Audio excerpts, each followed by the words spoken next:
Good evening. My name is Tress Damron, and I'm here to talk about nonprofit workforce and how it impacts in disasters in our community. The nonprofit organization is an organization that provides services to the community or the public and does not receive a profit to its members, directors, or officers.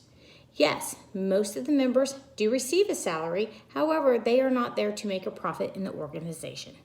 Nonprofit organizations are mostly comprised of non-governmental personnel that service the public. And in the past, many nonprofit organizations were viewed as charitable clubs or social groups. This has really changed over the last decade. Most nonprofits are actually governmental and provide essential services that the government cannot provide. Their primary goal is to achieve social profit and not necessarily monetary profit. The social status that they receive and the services they provide helps communities worldwide. Nonprofit workforces are usually comprised of hourly or salary employees and mostly of volunteers that provide these essential services to the community.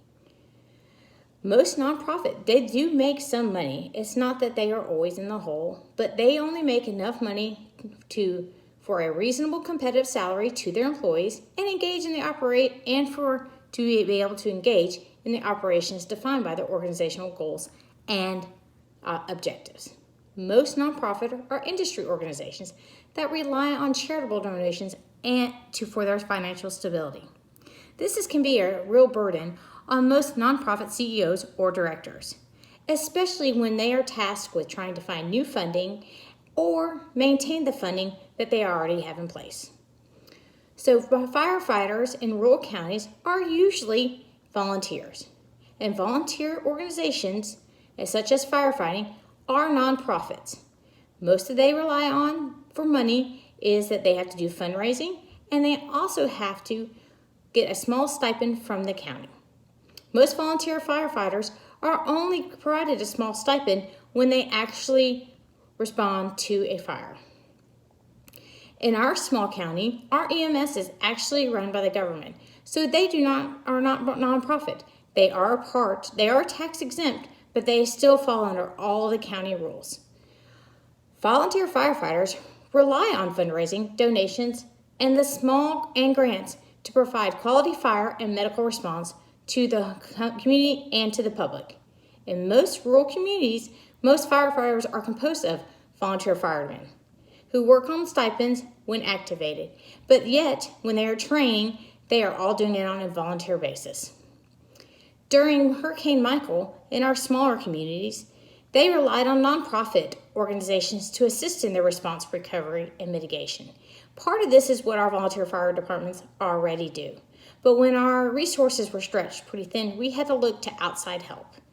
So agencies such as the Salvation Army and the American Red Cross and a small local group called the Forgotten Coast Conservation Corps has assisted the residents of Gulf and Franklin County in their recovery and mitigation and response.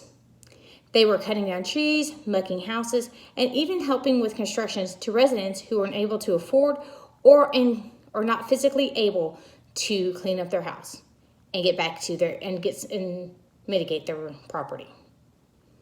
The Forgotten Coast Conservation Corps used their skills such as tree cutting to actually benefit the community and clear the roads and do an emergency push to ensure that all emergency responders were able to assist the public and all the survivors.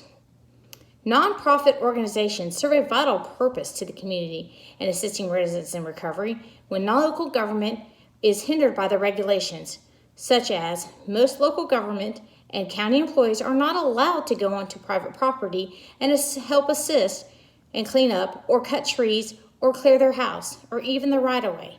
They can, even when the damage is extensive, they can only help on public areas and then the right-of-way. This can be very troubling for a community, and it can actually hinder it.